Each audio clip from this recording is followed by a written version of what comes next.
year we will ban plastic straws. And also the government's been very successful at using the market to achieve these desirable results wherever it can. But this is an area where British leadership could have a big impact, and I urge the government to put not only the money from the international development budget, or a proportion of it, but also the very considerable intellectual weight of British thinking and activity in the international fora behind that initiative.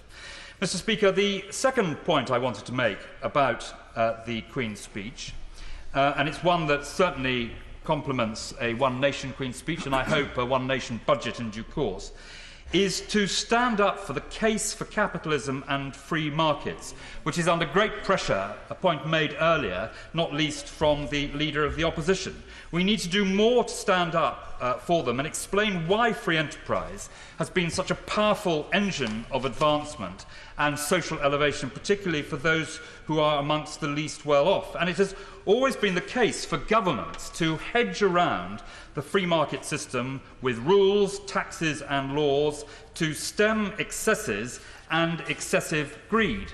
Now, Mr. Speaker, we have recently watched the sad demise of Thomas Cook, now mercifully in the hands of Hayes, with the consequences of jobs and the inconvenience caused to hundreds of thousands of people getting back holiday. And I have to ask, Mr. Speaker, whether it is right in Britain today that the chief executive officer of that company has been paid £8.3 million since 2014, £2.9 million in a bonus in 2015. The two chief financial officers have been paid £7 million since 2014, and the non-executive directors £4 million, including the non-executive chairman at £1.6 million. Now, effectively, these are the directors of the UK's oldest travel agency, and they appear to have presided over the destruction of this business while awarding themselves collectively £47 million in pay and bonuses in the last 10 years. And I submit, Mr. Speaker, that that brings the free enterprise system, the laws that this House should make, that brings us into disrepute. And I also want to make the point that 61 of the 100 the FTSE 100 companies, 61 of them, do not pay the living wage to their employees, something that was championed by the Prime Minister when he was Mayor of London very effectively, and also by the former Chancellor George Osborne. And yet, for those 61 companies, the average pay of the Chief Executive is just under £4 million per year. Now, the arguments for capitalism, free enterprise, are under attack, and we shall see that in the forthcoming general election. And they need to be explained, defended and propagated, and one of the ways we do that is by demonstrating fairness in the way the system works. Mr. Speaker, I want to conclude on another point, I hope, of One Nation fairness, and it is to do with homelessness. Led by our Mayor in the West Midlands, Andy Street, we are doing our best to eradicate this problem. And last Friday, our Mayor was there at Aston Villa with 130 people sleeping out voluntarily to raise money to help tackle the curse of rough sleeping. And good progress is being made, Mr. Speaker, across the West Midlands in offering rough sleepers accommodation via Housing First. We've got 94 people into accommodation, far more, in fact, than the other two pilot areas have achieved. Housing First also provides the support individuals need, including drug and alcohol programmes and mental health support. And we all understand and know the complexities that are involved. So progress is being made. But this is not just about money. The government has been pretty generous, £100 million towards the rough sleeping strategy. In Sutton Coldfield, Mr. Speaker, we have 4 rough sleepers at the moment.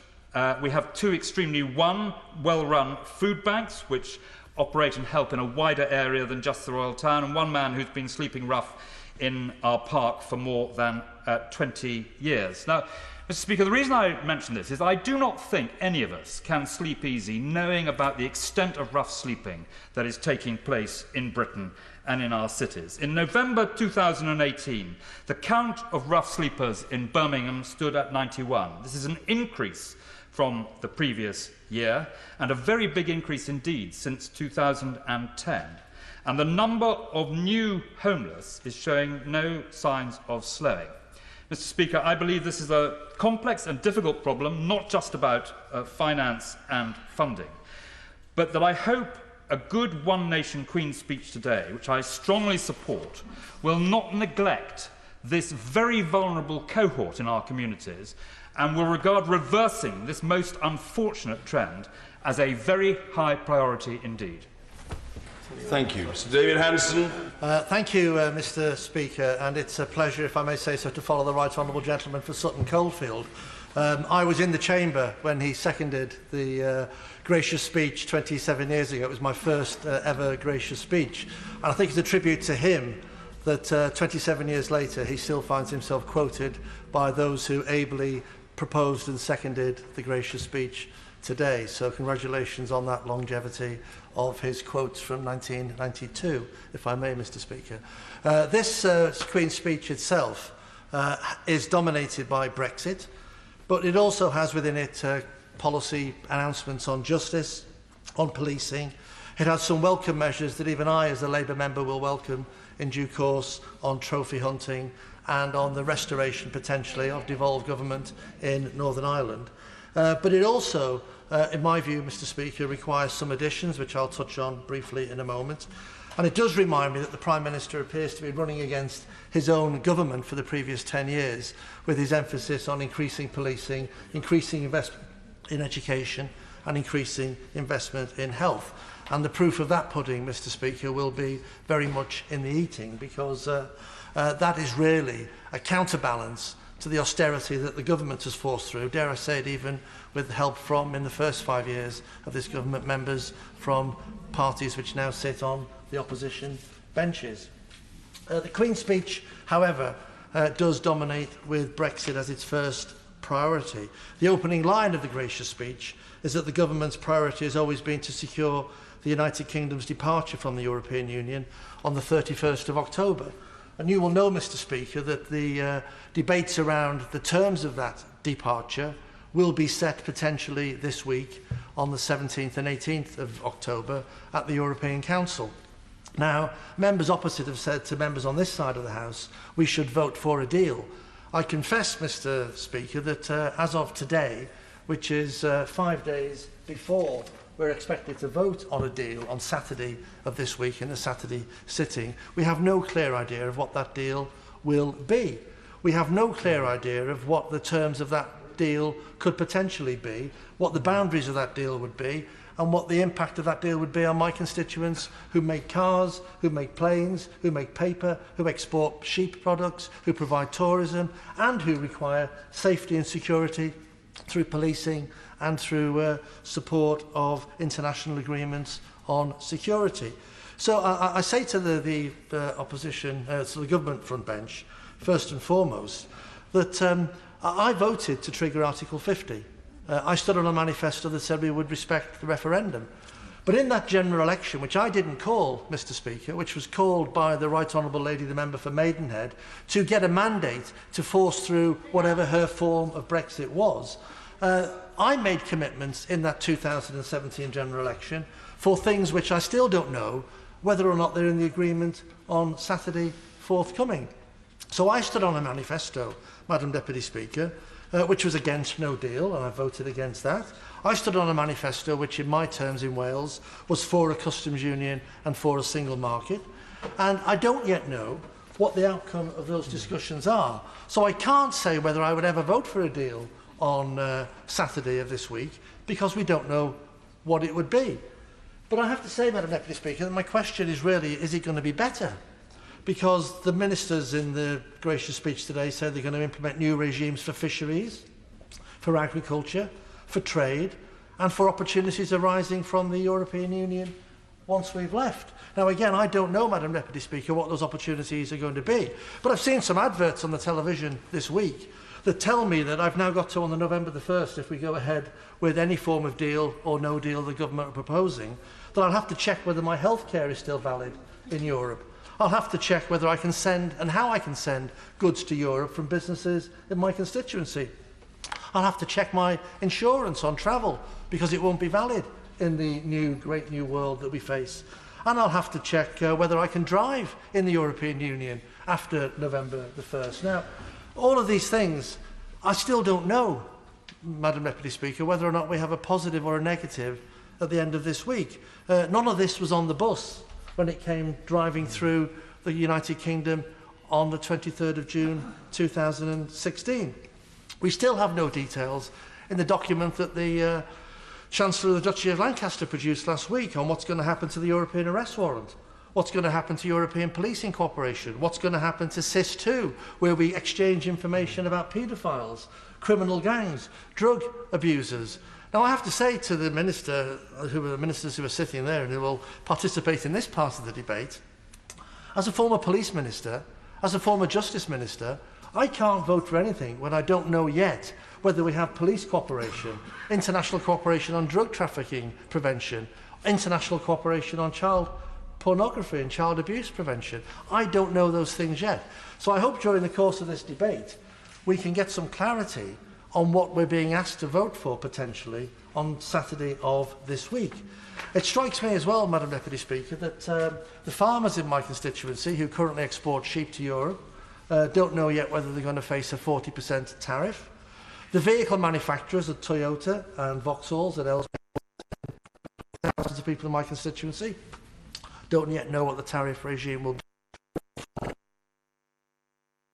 Manufacturers at Airbus don't yet know what those things will be.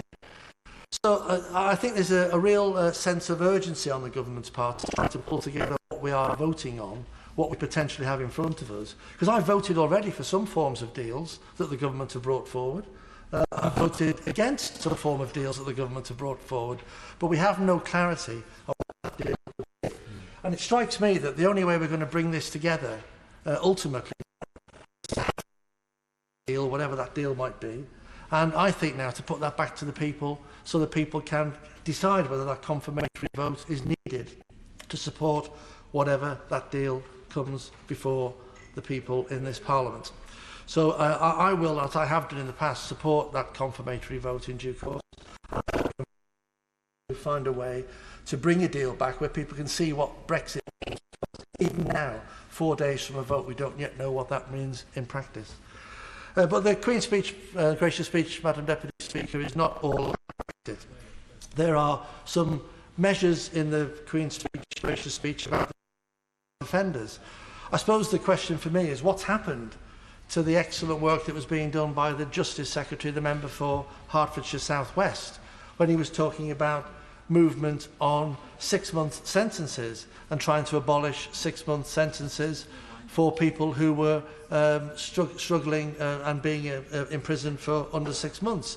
There are many people now who need to have some clarity, I think, about how the government is approaching the question of sentencing, because we seem to have in the Queen's speech sentence inflation for serious offences, which we can debate and discuss in due course, but we have no statement about what's going to happen to people who are being imprisoned on a regular basis for under 6 months, where there's no opportunity to intervene in their behaviour, where there's no opportunity to turn their lives around, and where we do not have the potential to make an impact through the prison system. I'd like to look at in more detail, but probably welcome, Madam Deputy Speaker, the Police Covenant proposal that is in the gracious speech. I met with the Police Federation at my party conference in Brighton this year. They're very keen on the Police Covenant. I think we want to see that happening. I think I can give the ministers cross-party support on that. And I think we can also give them cross-party support on replacing numbers of police officers. I think the key test of that pledge is whether or not and how those police officers are going to be recruited, over what period, and how many we're losing and how many we need to recruit to replace the 21,000 that have been removed by this government since I was the police minister 10 years ago, this very month and period in time now. We had lower levels of crime, lower levels of violent crime, more police officers, more security and more resolution of community issues than we've got now, because over that 10-year period, violent crime has risen, crime has been more damaging, and I think that the sudden realisation that those police are needed is something which is welcome, but which we need to see how it's going to be delivered.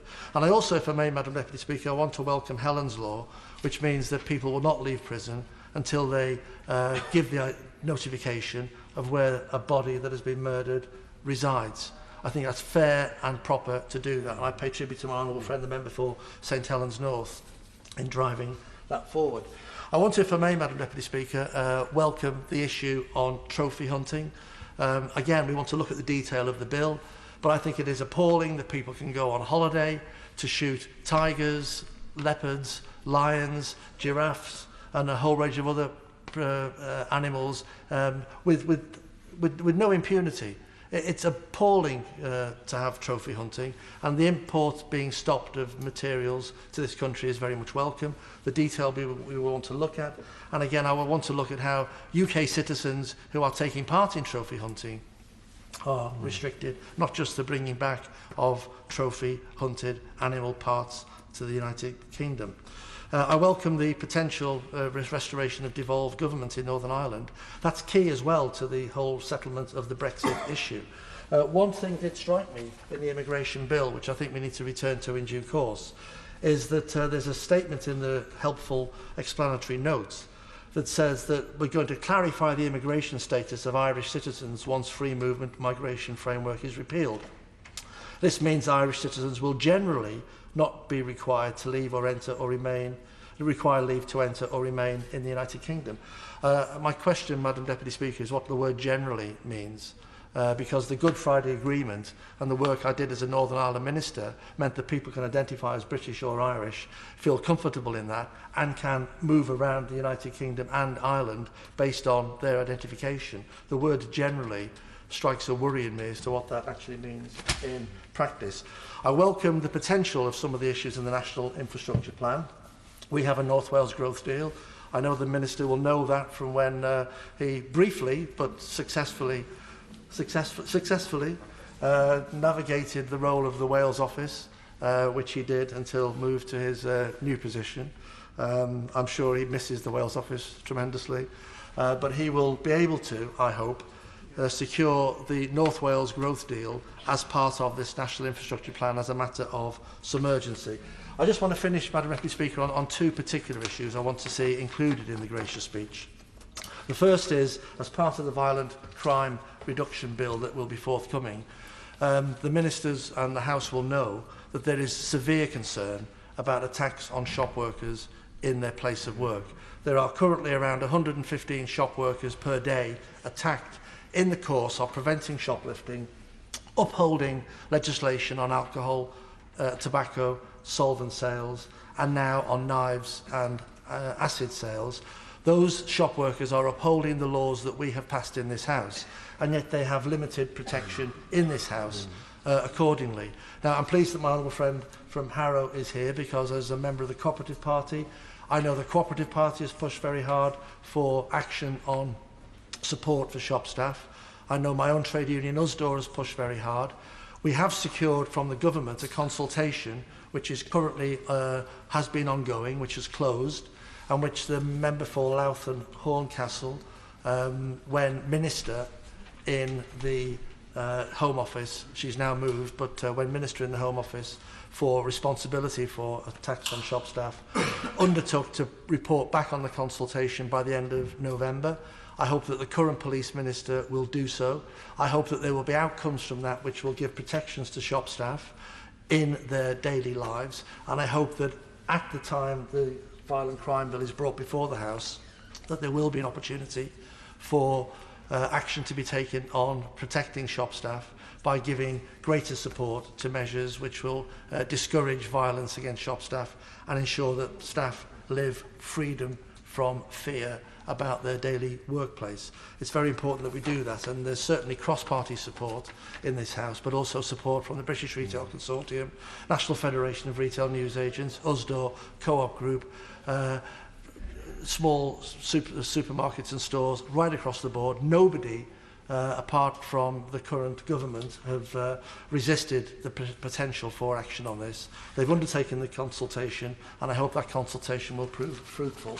But I want to see it back before Christmas, as promised, and that would be there. And the final point, Madam Deputy Speaker, I wanted to make is just on another question, which is on air weapon safety.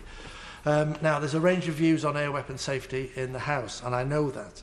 But the government itself launched a review in December 2017 on the use and control of air weapons.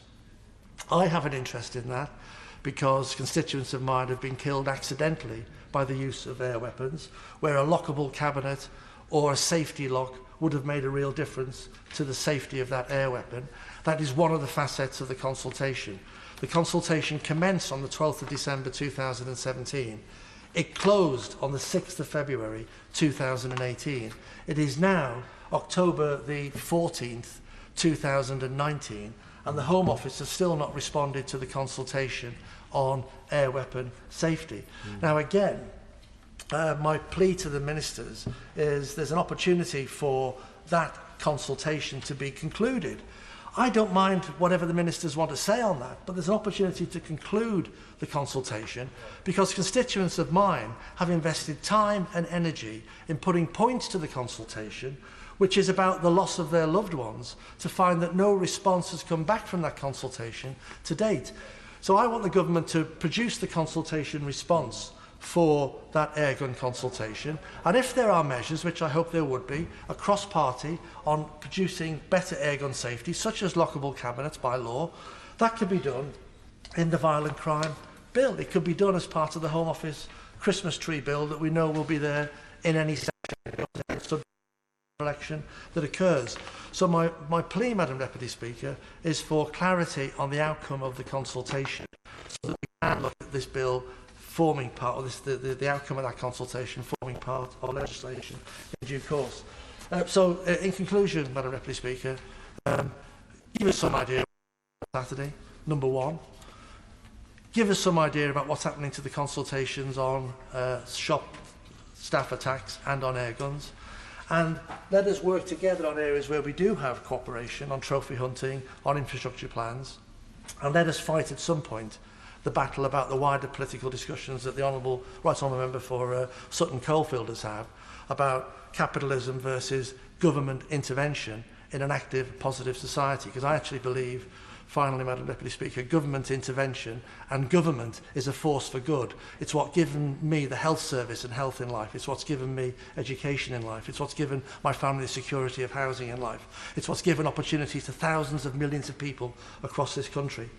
And an active government that takes a role in the future is what I seek with the future Labour government whenever this election comes. Speaker Bottomley. Deputy Speaker, the Honourable Leader of the Liberal Democrat Party talked about Paddy Ashdown, our former colleague. He was one of the people who, in part, worked for my father in Geneva in the 1970s. And I think that he is an example of those who, when they say people who come into Parliament can't do anything else, are wrong. And there are many people who did many things before they came into Parliament, whether domestic responsibilities or professional or voluntary, and there are many who, when they leave, do the same thing again. So I think that we ought to look on this place and our debates as a way of recruiting many others to try to stand for election and to make the kinds of contributions here, which are often about justice as much as about law. One where they come together, which is in the Queen's speech, is leasehold reform, where government have said that they want to enshrine in law that ground rents should be zero and that houses should not be sold unnecessarily as leasehold. That's a start, but there's a great deal more that needs to be done.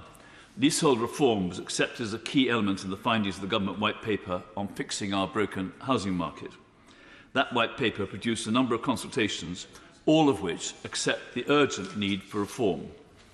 By urgent, we've been seeing leaseholders abused over the last 10 to 20 years, partly by mistake, partly by crooks, and too often in the last 10 years by ordinary commercial organisations who realised they could stuff their own pockets and those of their shareholders by exploiting the weakness of individual people, whether under Help to Buy or in other ways. So I'm grateful to the commitments that have been made by government on that. The government has accepted Lord Best's report recommending statutory regulation of managing agents. The government has asked the Law Commission and funded their work to undertake a major reform of both leasehold and common hold law. The government has tasked officials in the Ministry of Housing, Communities and Local Government to supervise this work, and government has asked them to carry out their own work on leasehold reforms. The Ministry of Housing Select Committee, led by the Honourable Member for Sheffield, have produced a really amazing report. As I've said before, it's one of the best Select Committee reports I've read in this House over my time here. They reported earlier this year urging the government to do even more. The Competition and Markets Authority, with a bit of encouragement, is currently considering a potential investigation of major mis-selling activities by developers.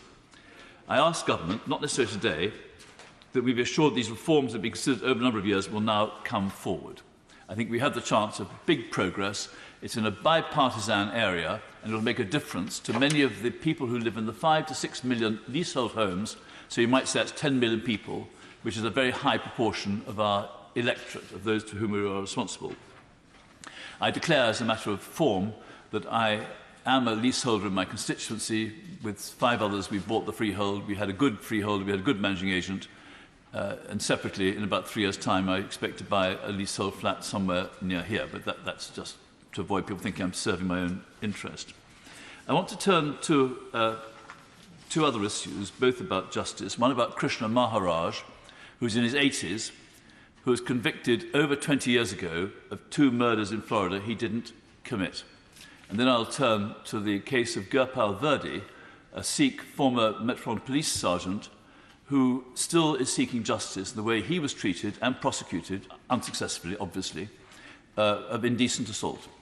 But before doing that, I don't think one should totally ignore the contribution made by the leader of the Scottish National Party, who keeps saying things which are interesting, often very loudly, and then he drops his voice and says we should all be very calm in this place. I'd like to say very calmly to the SNP that if we're talking about elections, let's remember what happened in the 2017 election compared with 2015, where the Scottish National Party went down from 50% of the vote to about 37% of the vote, while the Conservatives nationally went up from about 37 to about 42. I think that if one takes the SNP as though they're always floating as though they've got a majority, it didn't happen last time, and I hope it doesn't happen next time. Have I provoked the honourable gentleman? Of course. Well, yes, but in a spirit, because we still won a majority of seats in the 2017 election. We still have a very strong mandate to speak on behalf of the people of Scotland. It was the second best result in our party's history here. I could have said that as well and as gently too, but it's also worth remembering that having a greater number of seats doesn't mean to say that they speak for all the people in Scotland. And I think that they will accept that to get 37% means that somebody else got 63%, and those other parties deserve as much of a talk, if not a shout, as the Honourable Gentleman's Party. Can I turn to Krishna Maharaj? I first met him in jail in Florida 22 years ago, 2 days after the funeral of Princess Diana, which is why I remember the time. He was said to have killed 2 people. There was no evidence that he had. The investigation was clearly wrong, and the work of Benedict Cooney and Clive Stafford Smith of Reprieve have now proved that beyond reasonable doubt. In fact, a magistrate in Florida has concluded there's at least an 85% chance that the conviction was totally wrong. 87% is 7 out of 8. There's only a 1 in 8 chance that even the prosecution was justified. And Clive Stafford Smith has done really well. And to those who want to look it up, I refer them, and I'm afraid this is going to be a bit detailed, the United States District Court, the Southern District of Florida, case number 17-2195-CIV-Martinez/Otazo, Otazo-Reyes, R-E-Y-E-S. And this was Krishna Maharaj as petitioner versus Mark S. Inch, the Secretary of the Florida Department of Correction, as a responder. Submitted, as I say, by Benedict Cooney and Clive Stafford Smith, delivered on the 7th of October 2019. For someone who is in his 80s, who's been in jail unnecessarily, wrongly, for over 20 years, I do ask that the state in Florida stop trying to go for delay after delay. When people are that kind of age, having suffered that kind of pretty obvious injustice, the case should be reheard as soon as possible, and Krishna Maharaj should be released. He's British, from Trinidad. He was in this country, and the whole saga is written out in Clive Stafford Smith's book. But I would say to our American friends, please see if the Florida authorities can get the case re-examined in court, following up the decisions by the magistrate, and then the injustice can be ended. When talking about a case like Krishna Maharaj, I remind myself that in the days when I used to talk more often on these subjects, about 7 times a year in this country, we discovered that people had been convicted of murders which they either couldn't have committed or they shouldn't have been convicted because it wasn't safe to have committed them. And some of those involved people involved in IRA attacks. Sometimes the authorities go too far. Before going on, I want to say that I strongly support criminal justice reform and trying to make sure that the police can do their job more easily, more effectively, and more openly. I pay tribute to the Metropolitan Police and to the members of the police services of other parts of the country who've come together in the last week or so to deal with the street campers and protesters in London. It was a surprise to me to discover that the so-called Extinction Rebellion had so much money they could provide up to £400 a week in expenses to people who are ruining the lives of others trying to get to work in this capital city who are earning less than £400 a week. The selfishness, the foolishness of those who think it's a good game to take holiday or take expenses down to London and spread lots of nylon and plastic tents around, most of which seem to be abandoned as though it's a Glastonbury festival, ought to really look themselves in the mirror and say, are we doing the right thing in the right way? I would argue they're not. And when I talked to a number one evening, I said, which G20 country has done more than this country? None of them volunteered the name of another major country around the world. Having said my words in favour of the police, and incidentally, I'm going to give them all my support I can in trying to work with the council and the schools to make sure that the rash of adolescent violence in some of our seaside towns is extinguished. Young people should be involved in worthwhile activities. They shouldn't be going around in gangs by themselves. And when they do start going astray, they ought to be caught and redirected into ways that they can actually build something of their lives. Just to say someone's family's got a bad past is not an excuse to have a bad future. We need to turn people around, and that's what I think justice should be. I turn to Gopal Verdi, who's been a friend of mine for about 30 years. I won't go through his previous experiences, but he's one of the very few minority ethnic officers who actually got through to full retirement with the Metropolitan Police. He was once fired for allegedly sending a National Front leaflet to himself saying black and Asian people weren't wanted in the police. That got resolved in his favour. I was there when Bernard Hogan Howe presented him with an award for exemplary conduct when there was an attack similar to the one on my constituent Stephen Lawrence. Gopal Verdi left his police station in Ealing. He found 2 of the attackers, he found the attack weapon and went to see the family to give them information and comfort. After he retired, he was doing various things voluntarily and for money. One which was, I think, important was when he stood as a Labour candidate. He was mentored by the present Mayor of London. And I would suggest that the present Mayor of London gets in touch with him now and gives him the sort of support he should have been giving him all the way through. Gopal Verdi was told he was being charged with indecent assault on someone under the age of 16 with a collapsible baton, an extendable truncheon. The police, in theory, investigated, and by the way, the police investigation wasn't done by the Historic Sexual Offences Group, it was passed to the Department of Professional Standards, the people who've been at fault in some of his other disputes with the police. The one thing they knew all the way along is those extensible truncheons, which the complainant was certain had been shoved up his bottom, were made available 10 years later. The police statements from other people who were then serving in Battersea said they'd not seen one since until 1997, and the alleged offence was in 1986. Every single statement of so-called fact by the complainant was contradicted by the only serious witness put forward by the police. And in fact, the event didn't happen, and that the witness wasn't there, and Gopal Verdi wasn't involved, can be side issues. The statements from the so-called witness contradicted everything the so-called complainant said in his so-called claim. What was also known is that Gurpal Verdi had arrested this complainant 5 months later in the company of another named officer. The only records that were known were, number one, who had been the officer in charge, in effect the officer who arrested him in November 1986. The Gurpal Verdi and another officer had arrested him in March the following year when there was a warrant out for him.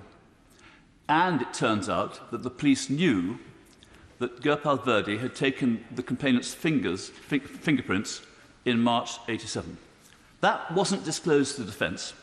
The officer who was with Gurpal Verdi in March 87 wasn't interviewed. The policeman who was the officer in charge in November 86 didn't put a statement to court.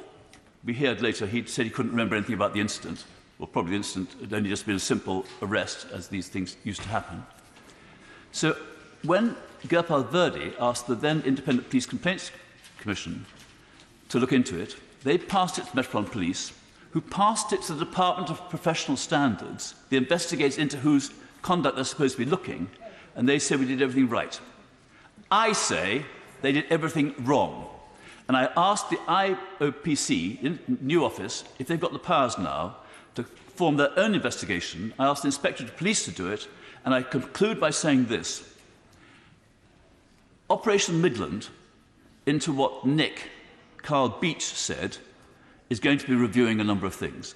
I ask two things. One is that ministers consider, and the Metropolitan Police consider, having someone like Sir Richard Henriques to give a week to looking into the Verdi case. It wouldn't take more than that. And then to ask the review that's looking into the Operation Midland to look into what I think was called Operation Denmark, and especially ask how the Gold Group in the Metropolitan Police, the supervising group, which I think went from Deputy Commissioner all the way down, managed to overlook every single bit of evidence which showed that Gurpal Verdi was innocent, he shouldn't have been charged, the investigation should have been proper, and he should be exonerated. Gareth Thomas. Madam Deputy Speaker, it's a pleasure to follow the right honourable gentleman for Worthing West. And let me be the latest member of this House to congratulate him on his long-running leadership of the campaign for leasehold reform. I think of my constituents who've had to suffer from mismanagement of their leasehold arrangements by Redrow and Persimmon, and the case that he makes for more substantive leasehold reform is well made. And I hope that we will see urgent action on that going forward. As a member of the Cooperative Party as well as the Labour Party, I have always supported the principle of common hold, but I recognise we have much to do to establish common hold as the norm in England and Wales. But I hope that there will be reforms to allow us to do that. I want to concentrate my remarks, Madam Deputy Speaker, on the state of our public services and on Brexit. But as a proud Co-op MP, I am disappointed but not entirely surprised to once again hear nothing in this Queen's speech about how the government might want to help the cooperative movement expand still further. Nothing to help energy cooperatives expand, to help grow the usage of renewable energy still further. One of the things that will be essential if we're to get our climate emissions down quicker. Nothing to help housing cooperatives expand to tackle the crisis in our housing, particularly in London, but not exclusively. Nothing to help cooperative schools going forward either. But specifically, I share the disappointment of the co-op movement that there is no commitment in the Queen's speech to bring forward as a matter of urgency legislation to reform the rules around credit unions. The government knows that there is a growing consensus within the credit union movement on what needs to happen to release credit unions from some of the red tape that hold back their expansion. Yet there isn't a commitment to legislate in this area. Some of the legislation that governs other forms of cooperatives dates from the Victorian era and needs to be modernised.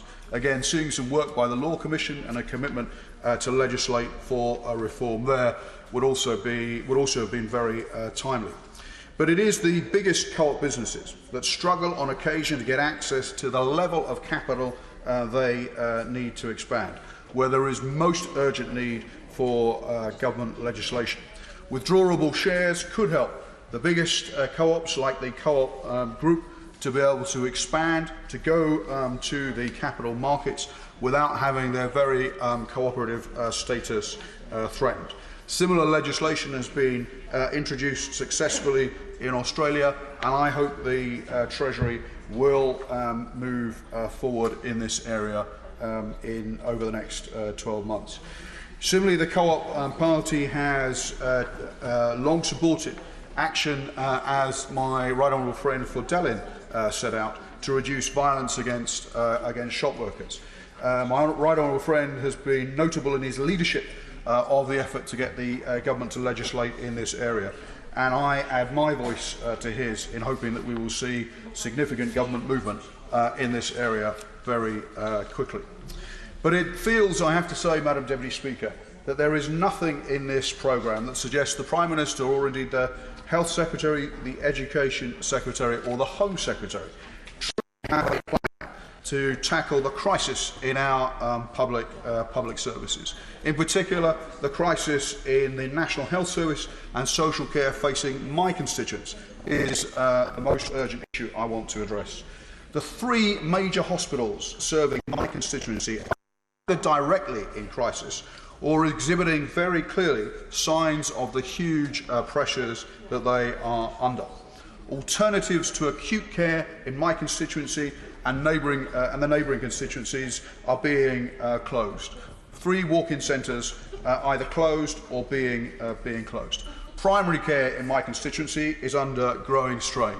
GP surgeries report increasing difficulties in recruiting staff, and the users of those surgeries report increasing difficulty in getting appointments. And the clinical commissioning group and the trust are millions of pounds in the red, have often been in the red in previous years, and nothing suggests that the deficits that they have at the moment are likely to get significantly better in coming years either.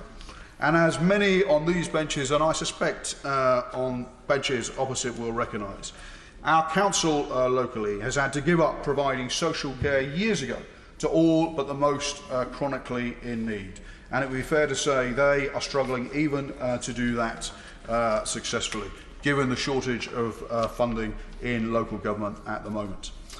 Madam Deputy Speaker, in May, an independent inquiry by clinical experts ruled that Mount Vernon Hospital, one of the 3 that serves my constituency, can no longer operate safely, that it is unviable, that it cannot maintain the safety of its patients.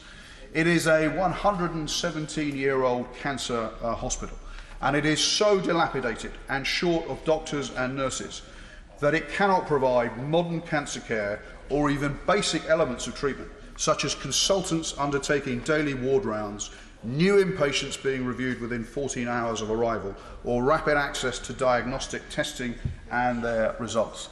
It is the first time in the history of the National Health Service that a major facility, especially in this country's biggest killer disease, cancer, now poses directly a risk to patients and has been declared unfit for purpose. It was therefore astonishing that when the Health Secretary recently announced proposals for funding for 6 hospitals directly to be rebuilt and funding for a bunch of other hospitals to begin work, that Mount Vernon Hospital should not have been included in that mix. And I hope that very shortly we will hear some sense of a plan going forward to invest in Mount Vernon Hospital, to keep the cancer facilities there, which are hugely popular and up to now have been hugely successful. There is huge affinity for that hospital and for its staff, and it urgently needs government to show it a little care and attention. Central Middlesex, which serves in part my constituents, is also a hospital in need of a little love and attention from the government. Only 10 years ago, it was being marked out after considerable investment as the future for the NHS, as a hospital that was able to get people in and out of hospital very quickly. 10 years on, its accident and emergency department has closed some 5 years ago permanently, and now its urgent treatment centre has closed at night, and many in its vicinity worry about what comes next. But the major acute hospital in my constituency, that serves my constituency, is Northwick Park Hospital, and it is under huge pressure.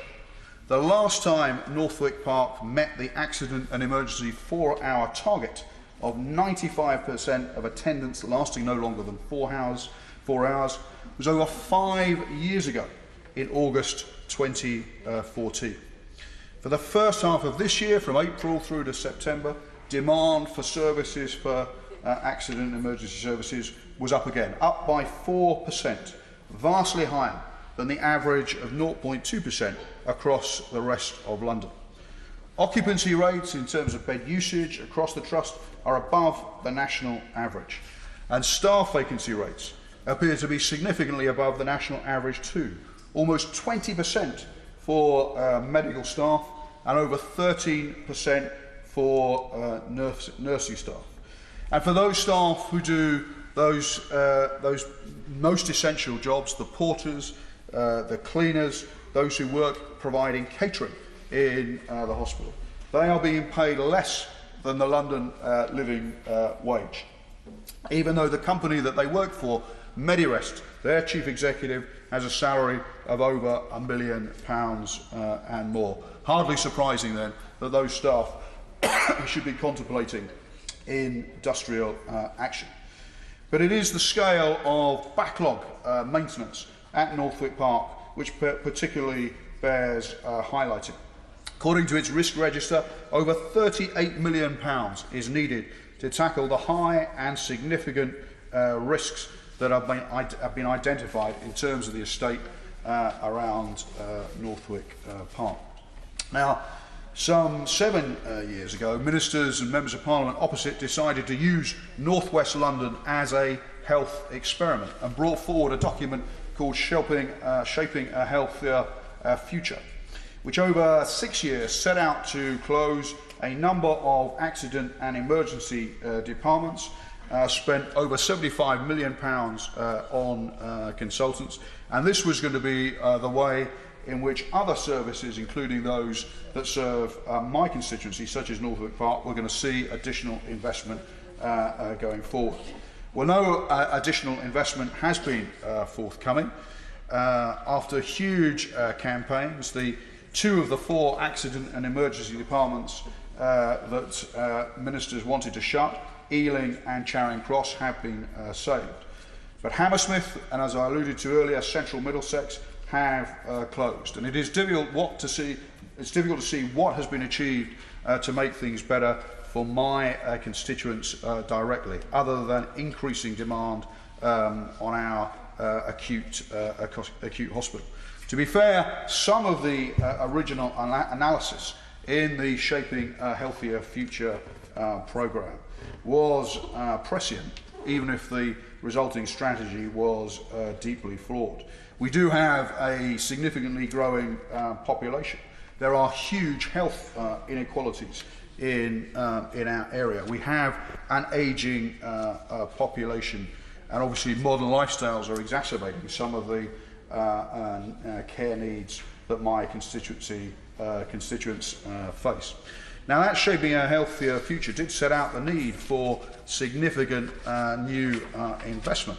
It submitted a bid for over £500 million to the Department for Health and Treasury last year. Included in it was efforts to tackle the backlog maintenance across all the hospitals in North West London, including Northwick Park, that serves my constituency. But that bid was rejected in the summer of last year. And so far, nothing has been brought forward in terms of significant new monies to tackle the issues that Shaping a Healthier Future originally identified. 7 years ago, in that Shaping a Healthier Future document, the authors were, as I said, a little prescient in that they wrote, and I quote, "Unless things change, we predict that most hospitals in North West London will end up in financial difficulties." Well, that's certainly proved right for Brent and Harrow. London North West Hospitals University Trust, which owns or which runs Central Middlesex and Northwick Park Hospital, are over £30 million in the red. And Harrow Clinical Commissioning Group, which serves my constituents, is over £40 million in deficit, has always been in deficit since it was first set up, and no one expects that to change anytime soon unless there were to be, as there should be, a significant increase in funding for the NHS. What is even more worrying, Madam Deputy Speaker, is that London North West Hospitals University Trust, to try and reduce the scale of the deficit facing them, had to sell off land owned by the NHS to try and make things slightly better. But the particular issue that my constituents have noticed in terms of the crisis in NHS care is the closure of walk-in centres. So in November last year, Madam Deputy Speaker, Alexandra Avenue Walk-in Centre, that had been open from 8 AM to 365 days a year, and allowed people in my constituency to walk in off the streets, usually within 15 or 20 minutes, was closed. Belmont Walk-in Centre, which serves the constituency of Harrow East primarily, but also some of my constituents in Wealdstone, is set to close at the beginning of next month. And the Pin Medical Centre, which serves the northern part of my constituency, but is located in Pinner-Islip and Northwood, is being earmarked for closure too. So there is a crisis of funding in the NHS, and it needs to be sorted as a matter of urgency, in particular in my constituency. It is now, Madam Deputy Speaker, 7 years since we last had a police force that was recognisably up to the task in Harrow of tackling both violent crime and antisocial behaviour. Then we had a sergeant, 2 constables and 3 PSOs in every ward of my constituency.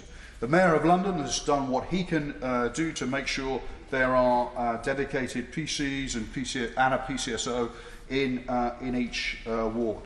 But £1 million extra a year needs to go into the Metropolitan Police budget if we are to be able to return to a situation where we have dedicated neighbourhood ward-based teams with sufficient officers to tackle to tackle crime going forward. Lastly, I want to echo the concerns of others on this side of the House about our future relationship with the European Union, which is the big issue dominating this Queen's speech. I am a pragmatic pro-European as a minister who went to Brussels on sometimes what felt like more than a regular basis. It wasn't always easy to feel passionate about the European Union. One saw it up close, warts and all. But when one stood back from those occasional frustrations, the case for staying in the European Union remains compelling. Our economy is stronger, our security is enhanced, our influence on the world stage is much greater. But following the referendum result, I voted to respect that result by triggering Article 50 to allow formal negotiations to begin. But every Brexit scenario advanced by the party opposite suggests our economy would be significantly poorer, our influence on the global stage would be much more limited. And as my right honourable friend from Delin rightly alluded to, until our future relationship with the European Union is resolved, crucial elements of the security of our country remain very substantially at risk. And to the list that he added, I would add the issue of people smuggling, where we have to cooperate across the European Union in order to tackle the gangs that try and transport people illegally into our country. A no-deal Brexit is without question the worst of all the Brexit scenarios that have been advocated. One heard last week the statement by the president of Nissan that there may well not be a future for Nissan in the UK under a no-deal Brexit scenario. Manufacturers giving evidence to the International Trade Select Committee, on which I have the privilege to sit, set out the huge damage to the steel sector a no-deal Brexit would deliver. There is perhaps a compromise to be had. It requires the current occupant of number 10 to be a little bolder in taking on the European Research Group and his own backbenchers, and to agree that any deal he negotiates must be put back to the British people. Then and only then, I think, should we have the election that I suspect on all sides of the House we want to see. I do agree with my right honourable friend, the Leader of the Opposition, that this is an odd time to be having a Queen's speech. It doesn't answer any of the significant challenges facing our country, and I look forward to opposing it later next week.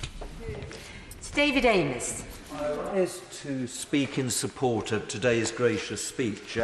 Madam Deputy Speaker, I've spoken on the first day of every gracious speech since I was first elected to Parliament. But I have to say, never under these circumstances. The atmosphere, I would say, is a little strange. We're all a little subdued. Perhaps it's because colleagues are stressed out for various reasons.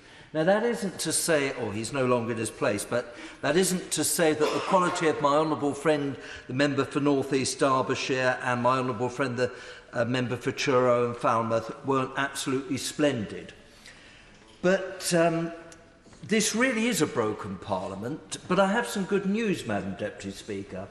I and one SNP member, who happens to be in the chamber now, and some Labour colleagues and some Conservative colleagues were all in Rome yesterday for the beatification of Cardinal Newman, canonisation of Cardinal Newman, the first for 50 years of an Englishman. And the House should know that we asked the Holy Father if he would pray for a miracle so that we can deliver Brexit. And when we asked him if the next canonisation would be a British Member of Parliament, his eyes lifted up to heaven. But there are a number of us who are feeling slightly spiritual at a rather sombre occasion, which today has been thus far. Yeah, I just want to put on record there was a great degree of cross-party consensus, but praying for a miracle to deliver Brexit was absolutely not part of the SNP's contribution. A faux pas on my part, but I think we got on pretty well, and we shared similar levels of stressful, and we just want the thing to be open. Because Madam Deputy Speaker, I voted initially for us not to join the European Union. I voted for us to leave the European Union when we had the first referendum, never thinking for a moment we'd have another referendum, and I was absolutely shocked at the result. There's no Liberal Democrat member in the chamber at the moment, but I do pay tribute to them. Their view has been consistent, but I don't see anything liberal or democratic about what their policy is.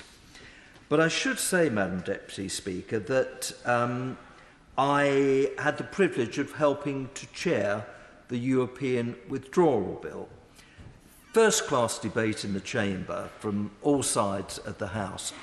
And what, reflecting on that debate now, is I just simply don't understand why, when it came to the vote to trigger Article 50, there was such a huge number of members who voted for that process.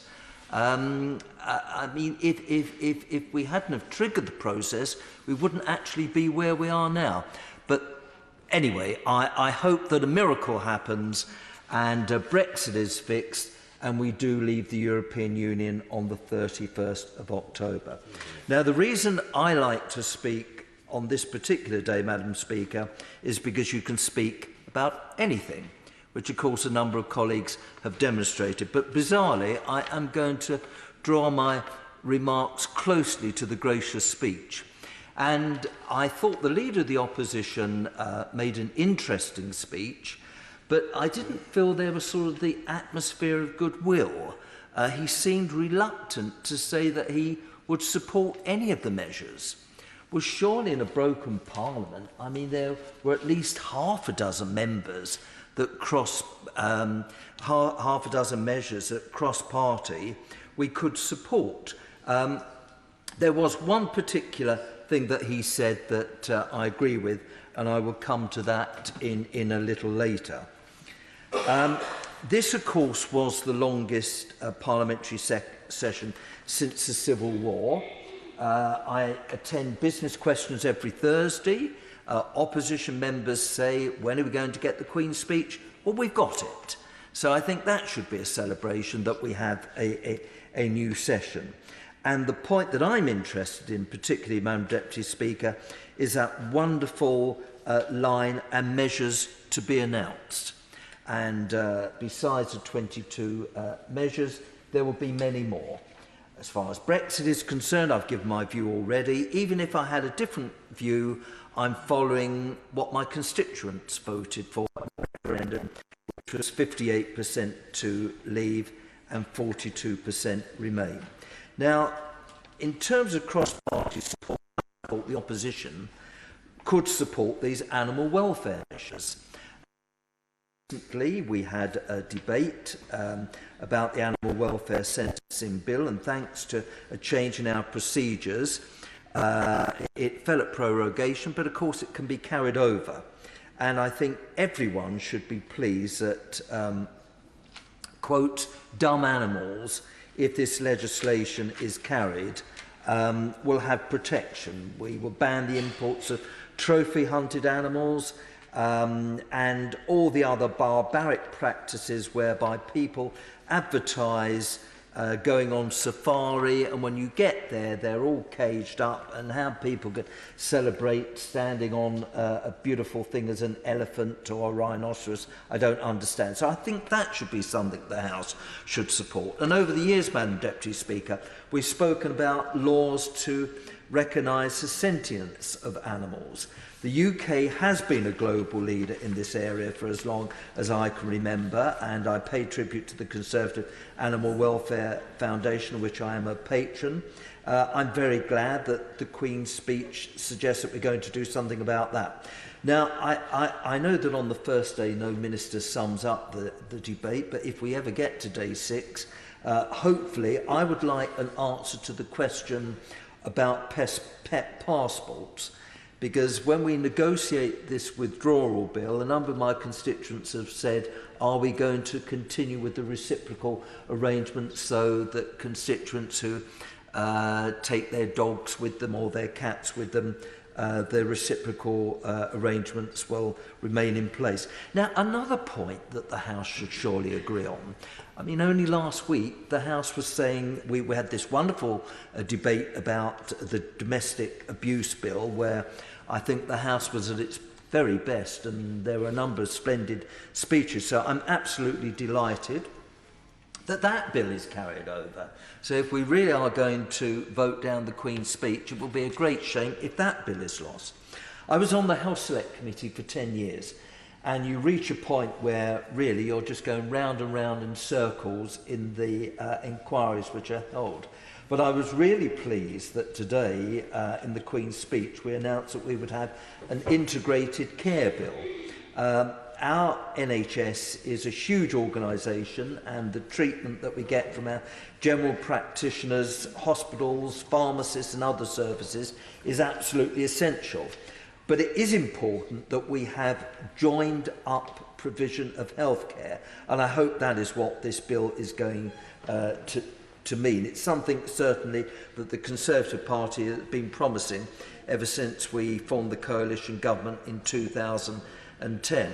One issue that I think is very important is about the morale of our staff who work in the NHS.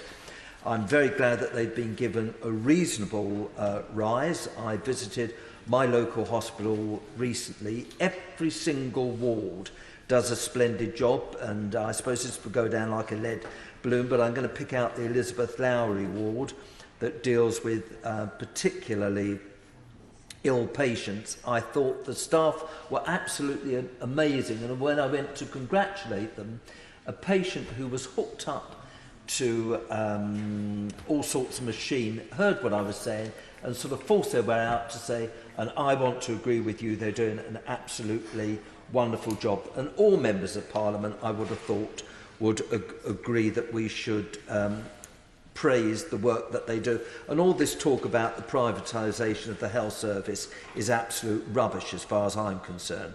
The Royal College of Nursing Staffing for Safe and Effective Care campaign is something that was brought to my attention at the recent Conservative Party conference. So I'm very glad that the Queen's speech included matters relating to the support of the NHS workforce, which the Royal College of Nursing believes is something that should be at the heart of the government policy.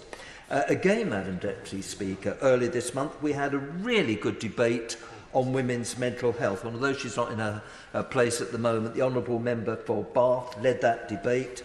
The contributions from colleagues was absolutely first class.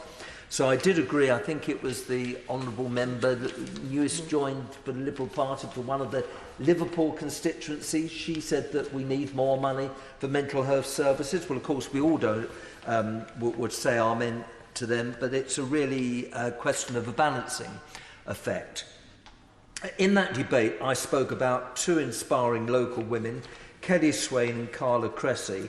Both these ladies run charities in the area that I represent, and I know that access to government funding would represent a significant boost for those two ladies' organisation. So I very much hope that we will look at how clinical commissioning groups and the Department for Health and Social Care work together to see that money goes towards these very small charities. Now, the point that I certainly agreed with the Leader of the Opposition about was about Grenfell. We all remember after the election waking up, seeing those terrible scenes. The Member of Parliament, newly elected Member of Parliament for Westminster and Kensington came in and made that fantastic speech, and there's been some very good debates here. But I'm the chairman of the All-Party Parliamentary Fire Safety Group, and I absolutely agree with the Leader of the Opposition that we should fit sprinklers retrospectively in high-rise buildings. No new school should be built without sprinklers in, and I very much agreed with what he said about the new building safety standards. Following the Hackett review and the views of Dame Judith Hackett, I think it's very important that the House gets behind this piece of legislation, which I hope to hear more of in detail. At the recent Conservative Party conference, I met with the British Heart Foundation, and the statistics that they gave us on UK air pollution were truly shocking. From the reports which I've read, the Environment Bill, which we've heard today, will not only address poor air quality but the protection of landscapes and habitats, and I'm glad that my right honourable friend, the member for Chipping Barnet, leads that department, because we all know, Madam Deputy Speaker, to deliver a clean environment we must promote, for instance, the value of electric cars. Now, I suppose I'm sitting on benches where I'm surrounded by experts in the technology of electric cars. I'm not, but I now understand much more about hybrid cars than I did. And at the conference, I met with the representatives of the industry, who said that there are serious concerns regarding the lack of charging points available across the country, with just one charging point in the constituency that I represent. I mean, just one, and a total of 5 in the whole of Southend. So it's essential that the infrastructure legislation is introduced to improve that. Now, one of my colleagues mentioned extinction, my right honourable friend, the member for Worthing West, he mentioned Extinction Rebellion. Well, I'm not going to be a hypocrite about this. When I got the message to meet and collect my tree, I did. And there were a huge number of colleagues I saw from all parts of the House who collected their trees. I got a beech which will be used for hedging, and I've got umpteen people locally who would like more trees. Now, the chap who gave me the tree, and I promised him that I would mention this, said that whilst it's good what the government is doing at the moment with these planting tree programmes, he says that we need to plant billions of trees. Well, I suppose as we look round the house, quite where billions of trees are going to be put, I don't know. But all I would say is in Southend West we've got an active tree planting campaign, and I'm sure there's plenty of space in Scotland to plant even more trees. But I'd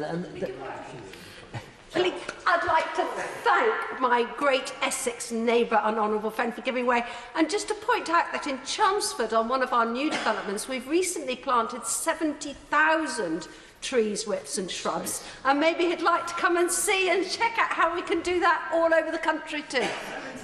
Well, I eat my words. If my honourable friend's got room for 70,000 trees in Chelmsford, perhaps we've got a bit more room in Southend, but we're a bit restricted by the Thames Estuary. But I'll look at that with the local authority. But I think even though it was very, very controversial, the tree planting thing was very, very worthwhile.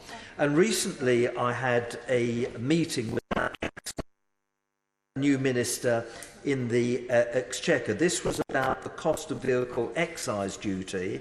I was joined by the National Caravan Council and the Motorhome Caravan Club, which all colleagues have got caravan owners and motorhome owners in their constituency. Recent changes have meant that there is a 705% increase in vehicle excise duty. I mean, 705%, which I think is totally unfair. Now, it's an incentive for them to buy alternative products, but they're not available at the moment. So it's just crazy. Many of the prospective owners are of modest means. They've saved diligently. They want to enjoy their retirement, and they cannot afford an extra £2,000 for this. But so I'm delighted that we're going to have a budget on the 6th of November, and I hope that will do the trick there. My 4 final very quick points are, as far as law and order is concerned, I'm very glad with the announcements in today's gracious address. I always thought that it shouldn't be a badge of honour, the number of people in prison. The less people in prison, the better, really. And it's just showing at the moment that prison doesn't work. I think prison should be for the most violent offenders. And I just hope that we can get the balance right. And on that subject of law and order, I am going to use the opportunity to say, Madam Deputy Speaker, this. My predecessor for Basildon, and my then neighbour was Harvey Proctor. Now, since I've been in here, Ted Heath was a colleague, Liam Britton was a colleague, Lord Bramwell is still the House of the Lords. I know Harvey Proctor very well indeed. His life has been absolutely destroyed and broken. He's lost everything. absolutely everything. And when he was had to leave Parliament, I mean, the only reason he survived then was that half a dozen colleagues got round, had a whip round for him and set him up in a shirt shop. But, I mean, what has been done to that former colleague's life is an absolute disgrace. So all I would say, I do hope he gets compensation as quickly as possible, and there is a much more careful look at the way that trial was conducted. I'm very pleased, Madam Deputy Speaker, about education. With our excellent schools minister, we've now got the minimum level per pupil funding for secondary schools up to £5,000 and up to primary schools for £4,000. I was lobbied by the musician passport idea, and I would ask the government to agree that touring visas for musicians and other creators are brought into place. The constituent has raised with me the issue of blue badges. Will they be reciprocal when we leave the European Union? And my final note, Madam Deputy Speaker, if I was just disappointed in one element of the Queen's speech, I had expected there to be a sentence about Southend being made a city. But the 25th of July was a big moment for me, because the Prime Minister at that dispatch box turned round and said Southend could become a city. I'm going to hold him to this. I'm going to hold it. I've already had a letter from the Minister saying we need some sort of royal event, so that there is a city contest. Well, I've got it. The Duke of Edinburgh is coming up to 100, so we could make that the point, and the Queen is coming up to being the longest reigning monarch anywhere in the world. So I think this is a splendid Queen's speech, and I'm just so glad that Southend is going to become a city next year on the centenary of our mayoralty. Order. This is obviously a magnificent debate, and I don't want to put any undue stress on colleagues, but we do still have 14 speakers. So if colleagues go beyond 15 minutes, it perhaps does put a bit of pressure on others later. Angela Crawley. Thank you, Madam Deputy Speaker. I will endeavour to be a tad more brief than some of my colleagues across this House. Of course, this Queen's speech was delivered in the backdrop of a chaos and a political crisis that we have never seen before. There is nothing more than this is nothing more than an expensive distraction from the shambles that is Boris Johnson's premiership. Now, while I am more than happy to pay tribute to the Honourable Member for North East Derbyshire and the Right Honourable Member for Trudeau and Falmouth, who opened today's debate, I think the point that was made earlier is quite clear, that this government is desperate to hold on to the union of this United Kingdom. So perhaps the more apt choice of song, rather than the Fleetwood Mac song "Don't Stop Thinking About Tomorrow," would have been "Chain, Keep Us Together," because that's really what you're hoping for. But the fact of the matter is this: despite the pomp and ceremony, none of the announced bills will be implemented prior to a general election, and I think we all know that. Now, the Right Honourable Member for Islington North outlined his ambitions of scrapping the benefit freeze, of scrapping the rape clause, of the two-child tax, of the bedroom tax. I'm pleased to see that the Right Honourable Member for Islington North got a copy of the 2017 SNP manifesto, because we've been espousing these policies for the best part of the last 5 years that we've been here. So it's good for him to finally catch up with that programme. It's good of the SNP to obviously help him out in writing his manifesto, because I know he needs a bit of inspiration. But the fact of the matter is that the Queen's speech today cannot, sadly, be delivered upon with this government right now in your current form. Be lucky. In fact, the Honourable Member for Southend West praying for miracles. Be lucky. You need a miracle to get this Queen's speech passed, with the greatest of respects. Not only has this Prime Minister lied to the Queen about prorogation, he has now brought her to this place to launch his election campaign. And if we hear one more time, get Brexit done, is someone going to tell me and the rest of the UK exactly what get Brexit done means? Because frankly, it's meaningless and it actually detracts from the real problems that we face across the UK and that this government actually has to deliver on. Vague promises of hospitals and police on the streets and better education. We in Scotland know exactly how to deliver an education system, a police system, a justice system, because we in Scotland have successfully been doing so. And in the crisis that is Westminster, is the SNP government that are delivering for Scotland. So the government appear ironically to be putting law and order at front and centre of their ambition to return to power. Now that would surprise most, considering this Prime Minister has recently been found to have broken the law of the highest court in the land, and consistently he says he will do the same at the end of the month.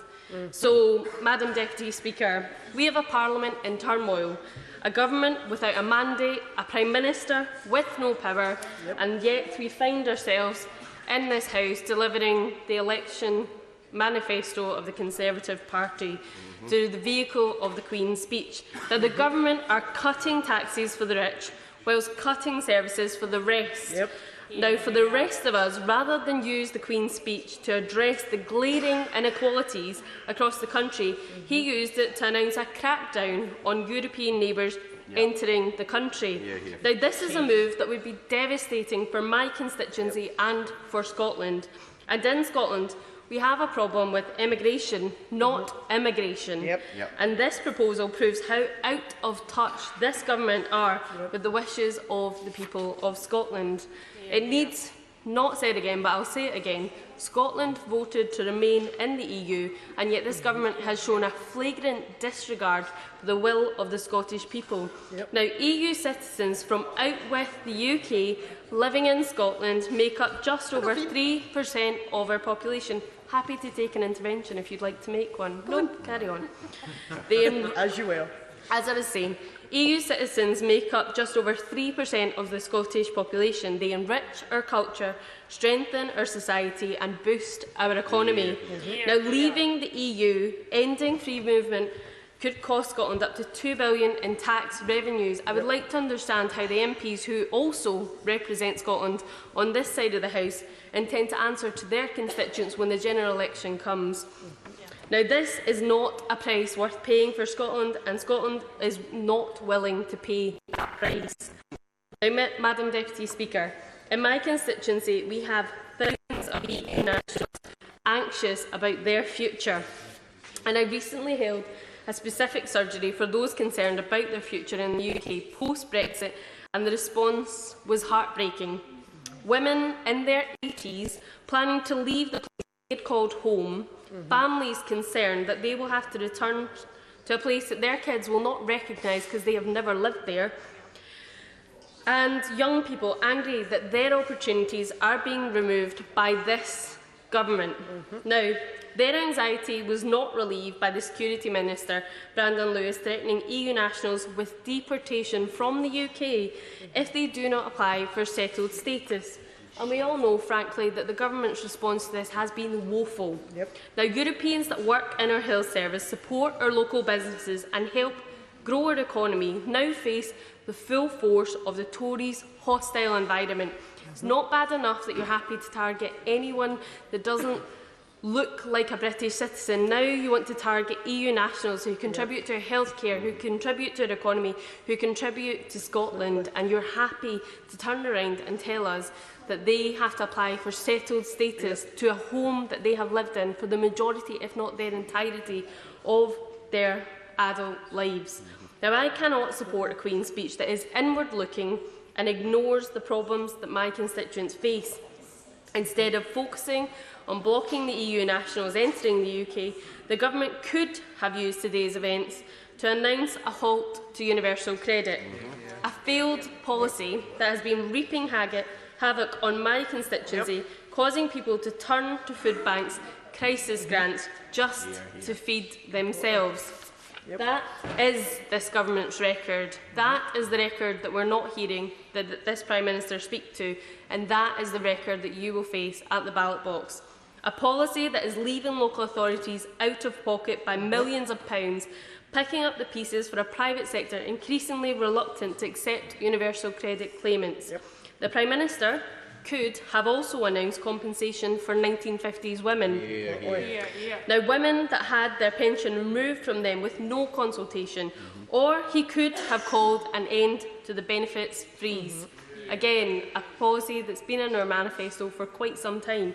Instead, in a room full of lords and ladies and queen, sat on a golden throne, he read a political party broadcast written by an unelected Prime Minister with no working majority, announcing the continuation of punitive policies that have harmed the most vulnerable in society. Now, today has proven once again how out of touch this place is, and Scotland deserves the choice of a better future than the one that is being imposed. It is clearer than ever that the only way to protect Scotland's interests is for Scotland to become an independent country. David Chudinick. Madam Deputy Speaker, I'm most grateful to be called on this first day of the Queen's Speech debate. May I echo colleagues' remarks saying what excellent speeches we had at the beginning of the debate, my honourable friend for North East Derbyshire and my honourable friend for Truro and Falmouth. Madam Deputy Speaker, I don't know whether you recall that the House of Commons shop used to sell a fridge magnet with the words by a certain British comedian, Spike Milligan. And my honourable friend, formerly for Southend, now for Southend West, he remembers it. You remember what it said? It said, "One day the don't knows will get in, and then where will we be?" And I fear, Madam Deputy Speaker, there is a danger that we will be known as the Don't Know Parliament. It is the second long Parliament, and my honourable friend for Southend West referred to that Parliament. And he may recall what Oliver Cromwell said on April the 20th, 1653. He said, "Ye are grown intolerably odious to the whole nation. You were deputed here by the people to get grievances redressed. In the name of God, go." My honourable friend is nodding. In the name of God, go. Now I pray, in the earnest sense of the word, that on Saturday this House determines this matter of Brexit. And I speak as a just Remainer who represents a Midlands constituency that voted 60-40 out. And I believe I have a moral duty to get my constituents out of Europe, and I believe that the authority of the electorate, we delegated power to the electorate, supersedes anything passed by this House. It may be a legal nicety that the referendum wasn't legally binding, but woe betide this House if it ignores the will of the people. Madam Deputy Speaker, you need a bit of luck in politics, and I can't believe my luck seeing my probably right honourable friend for Gospel, the Minister of State for Health, sitting on the front bench. I just can't believe my luck because I'm intending to talk about health. And of course, one of the problems of the Queen's speech is that if you try and talk about the subject you wish to talk about, someone like you, Madam Deputy Speaker, gets up and says, we have to restrict the debate to 4, 3, 2 minutes. You end up with no debate at all. And of course, the joy, as my perspicacious friend for Southend here knows and pointed out, one of the joys of standing up, for lucky to be enough to be called, Madam Deputy Speaker, on the first day is that you might get a chance to make a speech. So I'm particularly grateful to be called, and I do want to talk about the health measures in the Queen's speech, and if I have time, say a word about the environment. Now, I absolutely welcome the 40 new hospitals that my right honourable friend, the Prime Minister, is committed to. And I am particularly excited because, of course, Leicester, with the Royal Infirmary, the General Glenfield, is going to be part of that massive hospital upgrade. And I like to think that when my right honourable friend, the Health Secretary, came to Hinckley and saw what we were doing there, visited actually an integrated healthcare clinic where you saw chiropractors and massage therapists working together. Apart from the main hospital there, I like to think that that might have influenced what was going on. I have, Madam Deputy Speaker, it's been no secret to you and possibly the Minister of State, argued pretty much all my parliamentary career for integrated healthcare. I think we've got an integrated healthcare bill in this speech referred to my honourable friend, but I don't think it's quite the integration that I have been looking for, which is a wider range of treatments available on the NHS.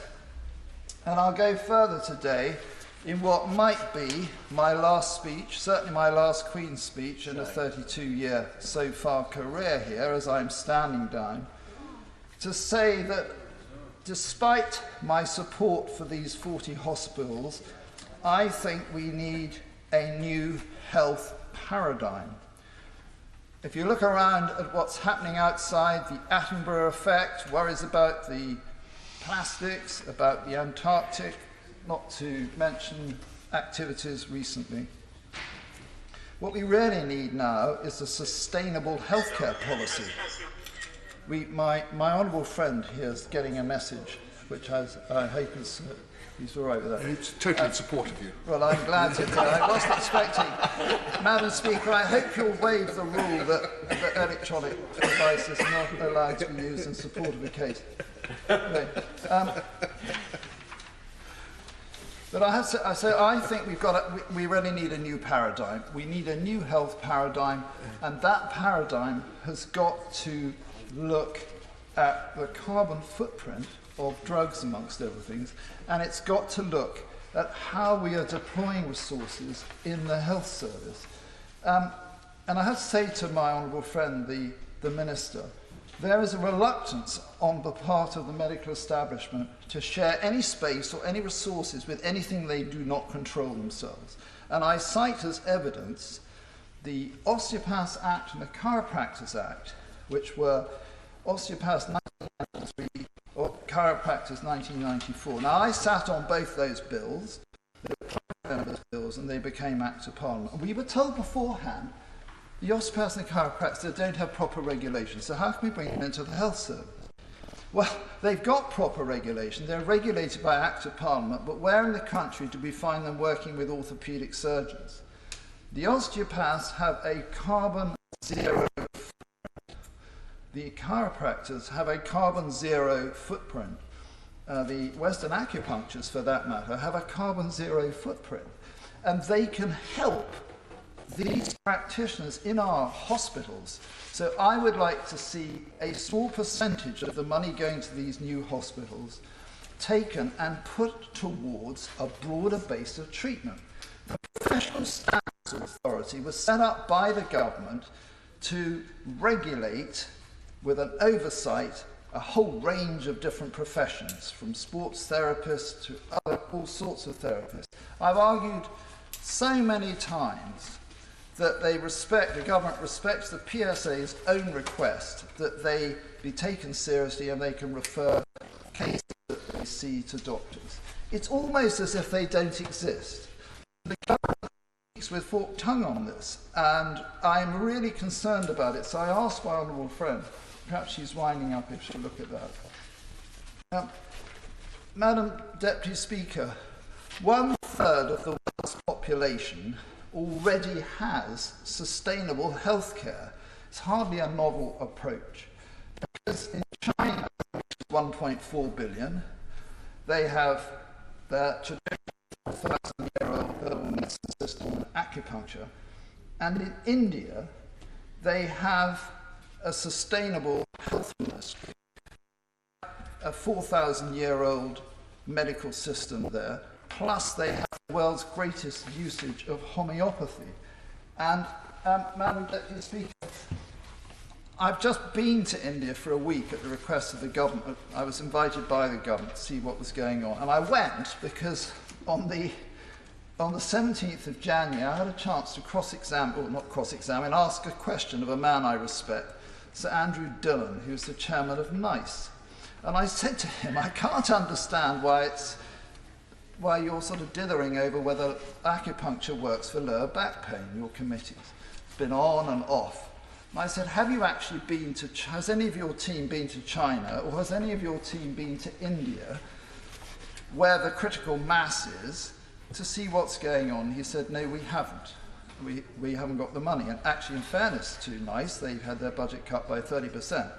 Well, Madam Deputy Speaker, I don't pretend to be an academic, I'm a politician, but I did do research at Oxford under Professor Sammy Finer at All Souls and Julian Peel at LMH for a research degree in the 80s.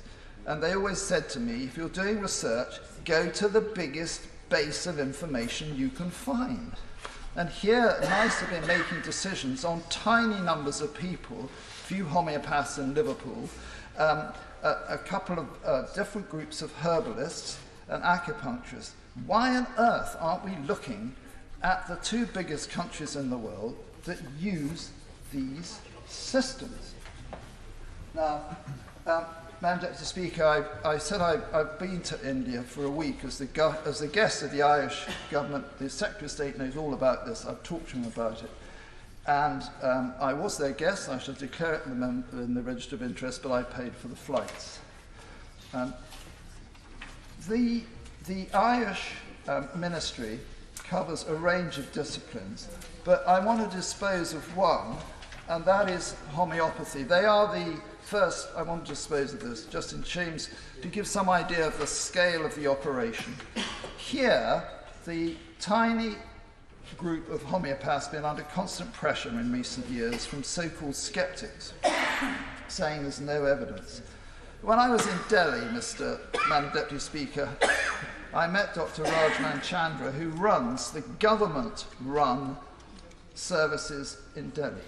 They have, Madam Deputy Speaker, 6,000 clinics in Delhi, 15,000 registered homeopathic practitioners.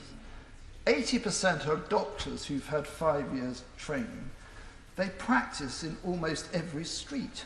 When I went to Calcutta, to the Homeopathic Institute and Teaching Hospital there, I found on a 14-acre site with 3 different lines of patients waiting in areas the size of New Palace Yard, they were treating off-season 2,000 patients a day. 2,000 patients a day, 3,400 in the hot season, with 100 doctors and postgrads combined on duty at any one time.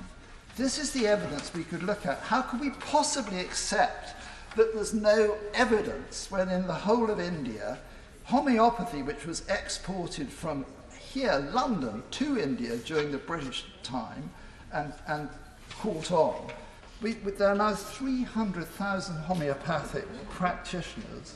250,000 are doctors, treating an average 20,000 patients a day. Madam Deputy Speaker, I will leave that now. And I know not everybody wants me to go on about homeopathy, but I had a meeting. Well, I mean, doesn't it make it look ridiculous? I mean, you've got 250,000 doctors, and there's somebody here who's not very well qualified saying there's no evidence. And I really think you better look at this, because a lot of Indians come back to the Royal London Homeopathic to do research degrees. They regard it as the ultimate to come back here and do that work. I was honoured, Madam Deputy Speaker, with a meeting with Shripad Naik, who is the Minister for Ayush. He's the Minister in charge. He's actually the equivalent of a Secretary of State. I mean, whereas here Secretary of State has responsibility for 66 million people, Shripad has responsibility for 1,300 million, 1.3 billion. I think I've got that right. I never was a mathematician.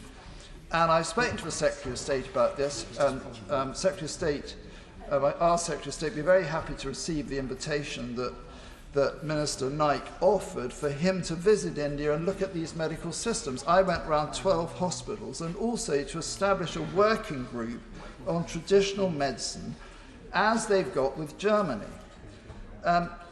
Madam Deputy Speaker, and I just say to the Minister of State before she gets distracted, Minister Naik is in the process of opening 5,000 integrated health clinics with allopathic medicine and complementary medicine, the Ayurveda medical system of India, and homeopathy. 5,000 clinics are being operated. And Ayush, with its medical system, naturopathy and yoga and homeopathy, has 700,000 practitioners, 700 teaching institutions, 200 postgraduate institutions, 46,000 annual intake in degree courses, 6,000 for postgrad courses per annum. It runs 3,000 government hospitals, which are integrated healthcare hospitals. It has 28,000 dispensaries. It has 9,000 government manufacturing units and 6 IASH practitioners per 10,000 of population. This is a massive operation. What I'm suggesting to my honourable friend is you really need to look at this, because it offers us a chance to have a much better regulatory regime in this country. I do not think our complementary integrated healthcare regime